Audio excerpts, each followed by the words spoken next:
अब हम एनसीईआरटी की किताब से अध्याय 3 के प्रश्नावली 3.2 के आगे के प्रश्नों को हल कर लेते हैं। तो अगला प्रश्न है, एक आयताकार बाग जिसकी लंबाई चौड़ाई से 4 मीटर अधिक है का अर्ध परिमाप 36 मीटर है। बाग की विमाएं ज्ञात कीजिए। हमें क्या ज्ञात करना है? बाग की विमाएं, मतलब लंबाई और चौड़ाई का मान हमें यहाँ पे ज्ञात करना है। तो चलो इसको ज्ञात करते हैं। तो यहाँ पे हम मान लेते हैं,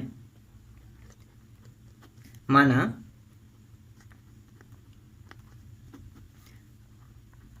आयताकार बाग की लंबाई बराबर x मीटर मान लिए। इसी तरह से चौड़ाई को भी मान लेते हैं।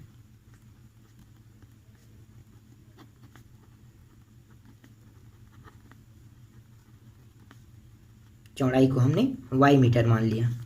ठीक है, एक को हमने x मीटर माना और एक को हमने y मीटर मान लिया। अब प्रश्न में क्या कहा है? प्रश्न में कहा है कि लंबाई चौड़ाई से 4 मीटर अधिक है। कौन अधिक है? लंबाई। ठीक है, लंबाई किससे अधिक है? चौड़ाई से। तो चौड़ाई क्या है? चौड़ाई है y, और चौड़ाई में अगर मैं 4 कर दूं तो क्या हो गया? ये लंबाई बन जाएगा। और लंबाई को किससे दर्शाते हैं? x से। ये समझ में आया? इसको हम एक समीकरण नाम दे देते हैं। ये है पहला समीकरण बन गया। उसके बाद आगे पढ़ोगे प्रश्न में, तो प्रश्न में कहा है अर्ध परिमाप 36 मीटर है। अर्ध परिमाप का मतलब समझते हो? यहाँ पे मैं चित्र बना रहा हूँ, आपको समझ में आ जाएगा। ठीक है, ये चित्र है। ये आयताकार मान लो बाग है। ठीक है, ये एक आयत है, आयत को ही हम आयताकार कह सकते हैं। ठीक है, तो ये एक आयत है। इस आयत में देखो कितने भुजा हैं? 1 2 3 4, 4 भुजा हैं। चारों भुजाओं को जोड़ोगे तो एक परिमाप बनेगा, मतलब ये पूरा परिमाप है। लेकिन अगर मैं सिर्फ 2 भुजा को लूँ तो कितना होगा? अर्ध परिमाप होगा ना। तो 1 और 2, सिर्फ 2 भुजा को ले रहा हूँ, तो दोनों 1 और 2 दोनों भुजा को लूँगा तो एक लंबाई और चौड़ाई। तो लंबाई क्या है? x है, और चौड़ाई क्या है? y है। तो यहाँ पे लिखो लंबाई और चौड़ाई। तो ये हो गया x प्लस y बराबर, दोनों का कितना होगा? 36 मीटर है अर्ध परिमाप। इसको हम दूसरा समीकरण नाम दे देते हैं। समझ में आया? ये परिमाप क्या होता है? 4 भुजा मिलके बनता है। परिमाप का जो ओरिजिनल सूत्र है वो है x plus y plus y। जोड़ दोगे कितना होगा? 2x प्लस 2y होगा, और 2 को उभयनिष्ठ निकालोगे तो x प्लस y हो जाएगा। तो देखो ये होता है ओरिजिनल सूत्र। तो हमने यहाँ पे क्या किया? हमने सिर्फ 2 मानों को ले लिया यहाँ पे x y को। तो ये x y क्या हो गया? अर्ध परिमाप हो गया। ठीक, ये अब समझ में आ गया होगा आपको। आगे बढ़े। अब हम क्या करेंगे? अब हम यहाँ पे x और y के मान को कुछ मान लेंगे। ठीक है, यहाँ पे मान लो। तो यहाँ पे लिखो x बराबर हमने 0 माना। तो जहाँ पे x रहेगा, पहले यहाँ पे मैं लिख लेता हूँ x y प्लस 4। तो x का मान 0 हो गया, तो ये हो गया y प्लस 4। ये 4 है, इस पर पक्षांतर कर देंगे तो ये क्या हो जाएगा? माइनस में हो जाएगा। तो यहाँ पे बचेगा y बस बचेगा, और ये आ गया -4, इसका मान आ गया। तो y का मान आया -4। अब यहाँ पे x का मान कितना है? 0 माने, और y का मान कितना निकला? -4। तो एक मान यहाँ पे निकल गया। ठीक है, 0 और 4। इसी तरह से इसी समीकरण 1 में दूसरा मान को निकाल लेते हैं। फिर रखेंगे, क्या रखेंगे इसमें? y बराबर इस बार 0 रखेंगे। तो पहले हम इसको लिख लेते हैं। तो ये हो गया x बराबर y प्लस 4। ये हो गया x बराबर, y का मान क्या रखे? 0, और ये आ गया 4। तो यहाँ पे निकल गया x बराबर 4। ठीक, समझ में आ गई है? x का मान यहाँ पे क्या आया? समीकरण 1 से 4 आ गया। तो यहाँ पे लिख लो x का मान 4 और y का मान 0 आ गया। ठीक, समीकरण 1 का दोनों मान निकल गया। अब हम समीकरण 2 के लिए दोनों मानों को निकालेंगे। तो समीकरण 2 में भी x बराबर 0 रख लो। तो ये हो गया x बराबर 0। तो ये हो गया x प्लस y बराबर 36। x का मान 0, y बराबर 36 आ गया। तो ये y का मान कितना प्राप्त हो गया? 36। तो ये हो जाएगा x का मान 0 और y का मान 36 प्राप्त हो गया इसमें। इसी तरह से y का मान भी रख देते हैं। तो y का मान यहाँ पे फिर 0 मान लेते हैं। तो ये हो जाएगा x प्लस y बराबर 36। तो x का मान x जैसा वैसा रहेगा, y का मान हमें 0 रखना है, और ये आ गया 36। तो ये हो गया x बराबर 36 प्राप्त हो गया। तो ये हो गया 36 और 0। ठीक, यहाँ पे दोनों मान निकल गया। अब हम क्या करेंगे? ये जो दोनों मान आया है, इन दोनों मानों को ग्राफ में दर्शाएंगे। तो चलो इसको ग्राफ में दर्शाते हैं। तो यहाँ पे देखो ये 36 आया, 0 और 36 यहाँ पे आया। तो हम 1 2 3 4 ऐसे करके ग्राफ नहीं बना सकते। तो ग्राफ में क्या करेंगे? हम 10 20 30 40 के अंतराल पे ग्राफ के पैमाना को मानेंगे। तो यहाँ पे देखो ग्राफ देख लेते हैं हम। तो जो ग्राफ यहाँ पे बना है इसमें मैंने पैमाना माना है पर एक का 10, ठीक है। तो 10 पॉइंट का एक पैमाना बना है, तो उसी हिसाब से इसे दर्शाएंगे। तो सबसे पहले हम देख लेते हैं समीकरण 1 के मानों को। समीकरण जो 1 था उसमें दो मान जो निकले थे, एक है 0 और -4 और एक 4 और 0। तो पहला देख लेते हैं 0 और 4 को। तो 0 है वो x मान x सीरीज में देखेंगे, ये पूरा x रेखा है और ये पूरा क्या है, y रेखा है। हमें x रेखा में देखना है 0, ठीक है। तो x रेखा आगे नहीं बढ़ रहा है तो 0 यहाँ पे आएगा, और y रेखा में हमें जाना है -4। तो -4 का है तो माइनस कहाँ पे होगा, ये पूरा y रेखा का माइनस है और ये ऊपर प्लस है, तो माइनस है मतलब यहाँ पे आएगा पॉइंट पे, ठीक है। यहाँ पे एक बिंदु हमें प्राप्त हो गया, ठीक। अब समीकरण 1 के दूसरे मान को रख लेते हैं। तो दूसरे मान है 4 और 0। तो 4 जो है वो x सीरीज में है, तो देखो ये पूरा x सीरीज है और प्लस ये माइनस है, तो ये प्लस सीरीज में हमें देखना है। तो 4 आ रहा है यहाँ पे x सीरीज में, ठीक, समझ में आ गया। 4 यहाँ पे आ रहा है और 0 y का मान है तो y का मान यहीं पे रहेगा, तो ये रहा, यहाँ पे एक बिंदु बन गया।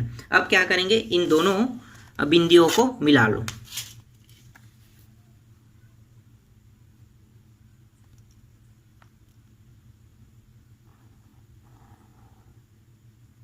तो थोड़ा सा तिरछा हो गया, कोई बात नहीं, आप लोग समझ जाओगे इसको, ठीक है। दोनों बिंदुओं को हमने मिला लिया। अब क्या करेंगे, जो दूसरा समीकरण के जो दो मान आए हैं उन दोनों मानों को रख लेते हैं। तो एक है 0 और 36। 0 जो है वो x सीरीज में है, तो 0 x सीरीज में है, कहाँ पे बनेगा, ये यहीं पे रहेगा, ठीक है, आगे नहीं बढ़ेगा 0। और y का जो मान है वो 36 है, तो x सीरीज में वो बढ़ेगा। तो x सीरीज देख लो, प्लस में मान है तो प्लस की क्या है, ये वाला मान प्लस में है, तो यहाँ पे आ गया, यहाँ पे 36 आ गया, ठीक है। पॉइंट पे अगर गिनेंगे यहाँ पे 10 पॉइंट में 36 यहाँ पे आ जाएगा। तो ये रहा 30 और 6 36, यहाँ पे पॉइंट मिल गया। अब दूसरा समीकरण दूसरे के जो अगला पॉइंट है उसको रख लेते हैं। तो जो x मान है वो 36 है, तो देखते हैं x मान क्या है, ये वाला मान जो है वो x मान है प्लस वाला, तो प्लस में देखो 36 यहाँ पे आएगा, और y के मान 0 है, मतलब यहीं पे बिंदी बनेगा। y का मान जब भी 0 आएगा तो सिर्फ हमें जो मान रहेगा सिर्फ उसी को लेकर आगे बढ़ना है। अब इन दोनों बिंदुओं को भी मिला लो।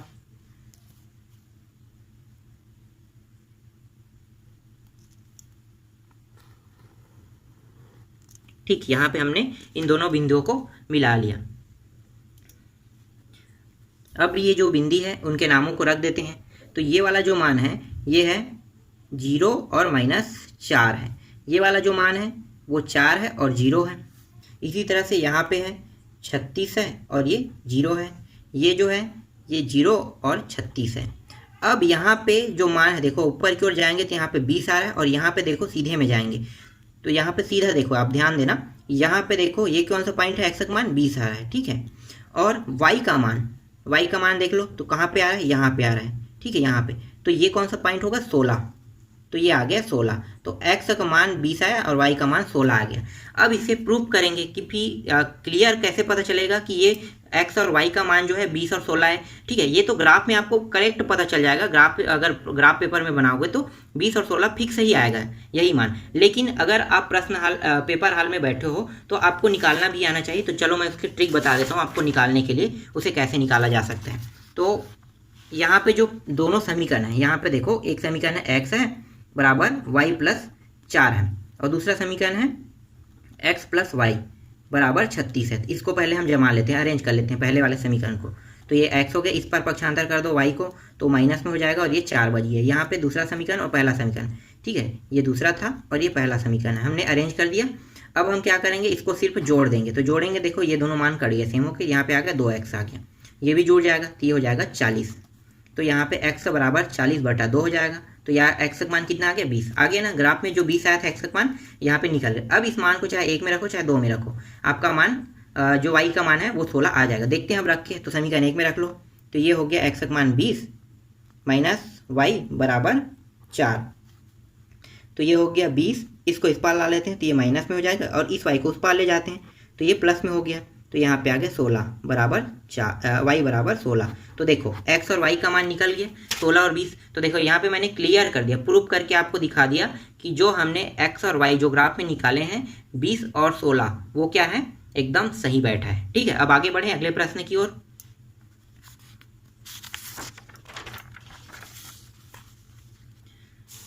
आगे बढ़ लेते हैं अगले प्रश्न की ओर। तो अगला जो प्रश्न है वो है, एक रैखिक समीकरण 2x + 3y - 8 बराबर 0 दी गई हो, दो चरों में एक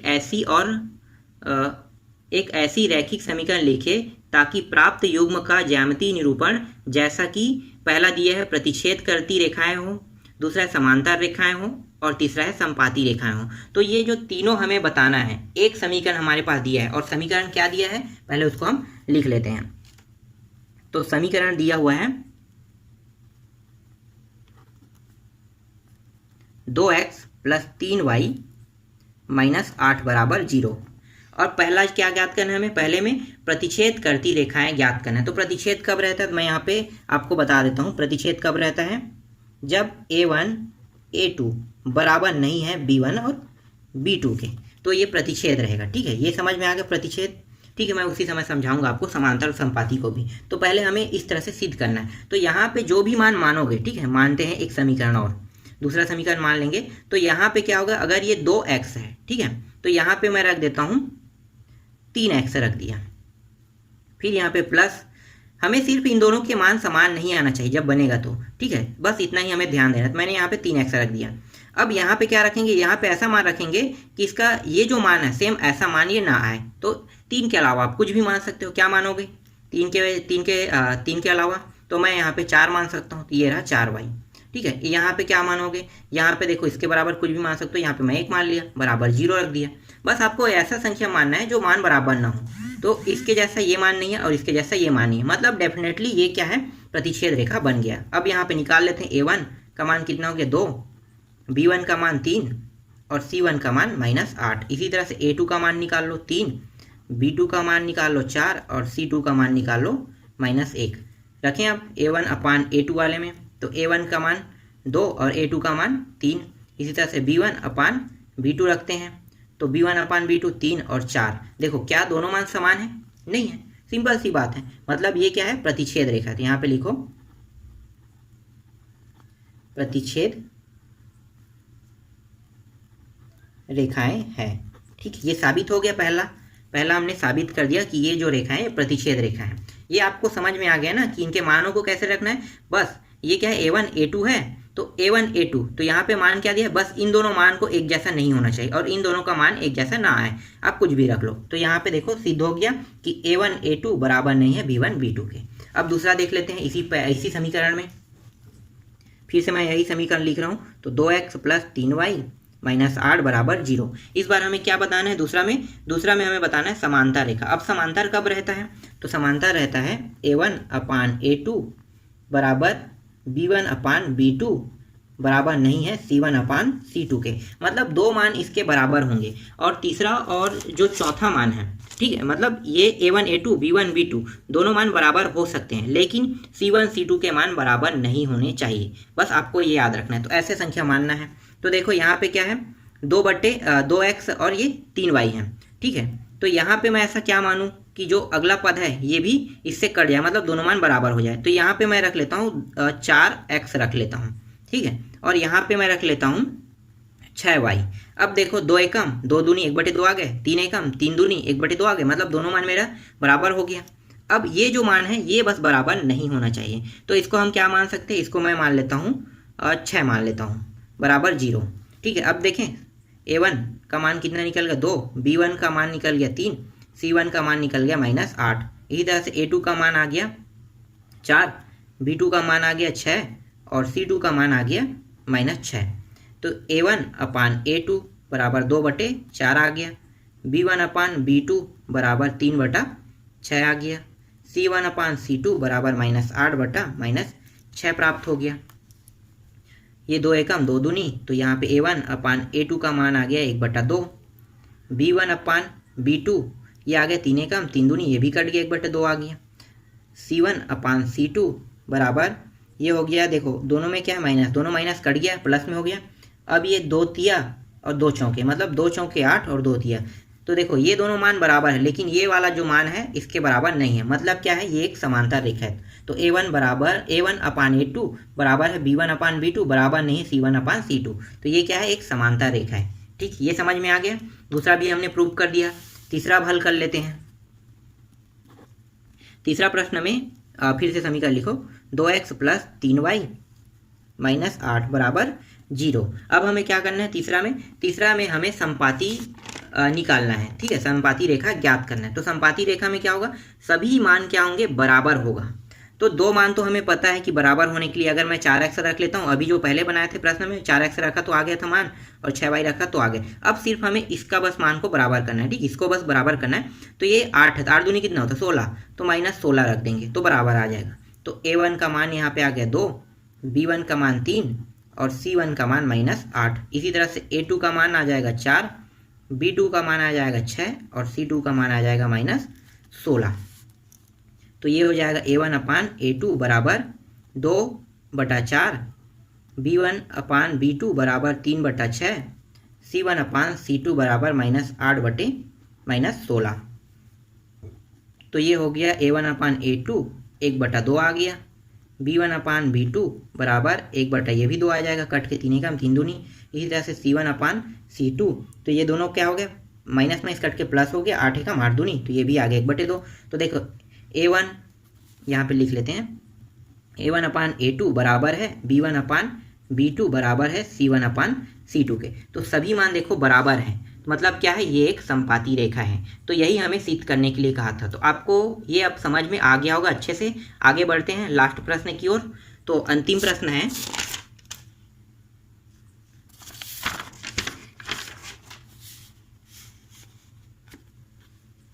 समीकरण x - y + 1 बराबर 0 और 3x + 2y - 12 बराबर 0 का ग्राफ खींचिए।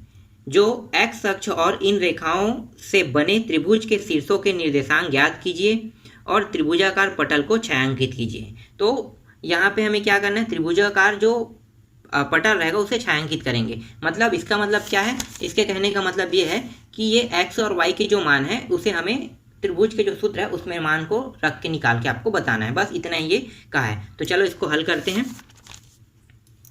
तो यहाँ पे दो मान दिए हुए हैं,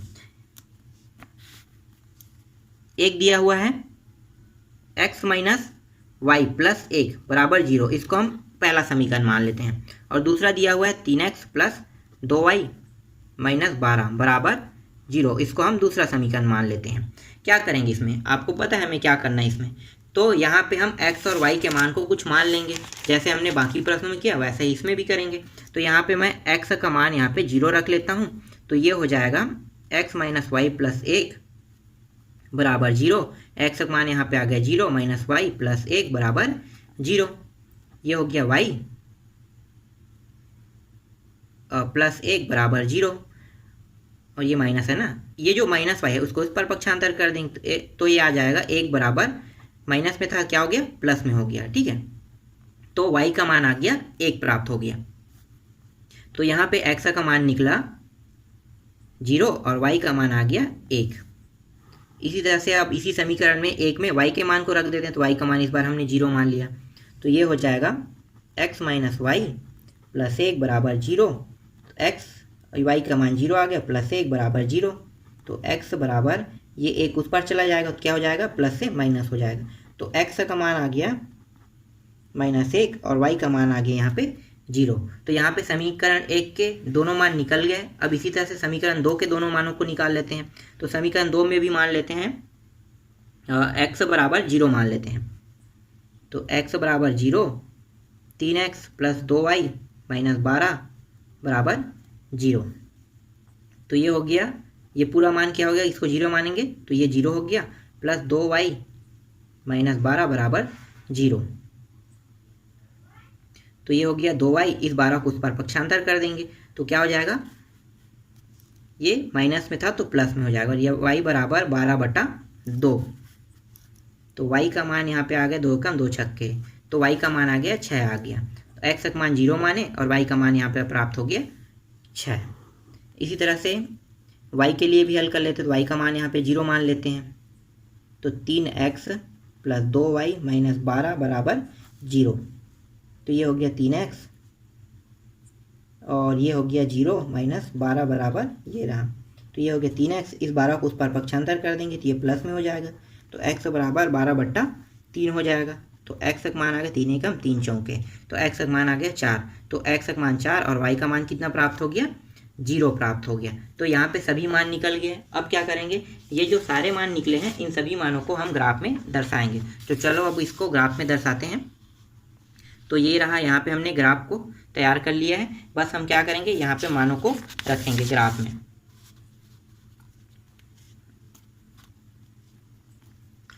पहला जो मान है वो है समीकरण 1 के मान को रख लेते हैं। 0 है और 1 है, ठीक है, 0 और 1। तो 0 कहाँ पे है, यहाँ पे है, ठीक है। 0 वाले संख्या को हमें नहीं बढ़ाना है, सिर्फ क्या करेंगे, जो संख्या 1 2 3 जैसा लिखा रहेगा सिर्फ उसी को बढ़ाएंगे। तो 0 यहीं पे रहेगा, 1 यहाँ पे आ जाएगा, तो यहाँ पे एक बिंदु प्राप्त हो गया। इसी तरह से समीकरण 1 के दूसरे मान को रख लेते हैं। तो दूसरा मान है -1 और 0, ठीक है। तो -1 क्या है, एक्स का मान है। तो एक्स का मान, तो ये पूरा क्या है, माइनस में। देखो ये वाला मान जो है वाई सीरीज में माइनस है और ये एक्स सीरीज में माइनस है। तो जो मान गया है वो किस में गया है, एक्स सीरीज में गया है। तो एक्स सीरीज कौन है, ये है। तो -1 यहाँ पे आ जाएगा और 0 यहीं पे रहेगा। 0 हमें लिखने की जरूरत है, यहाँ पे एक बिंदु प्राप्त हो गया हमें। अब क्या करेंगे, इन दोनों बिंदुओं को मिला लेते हैं।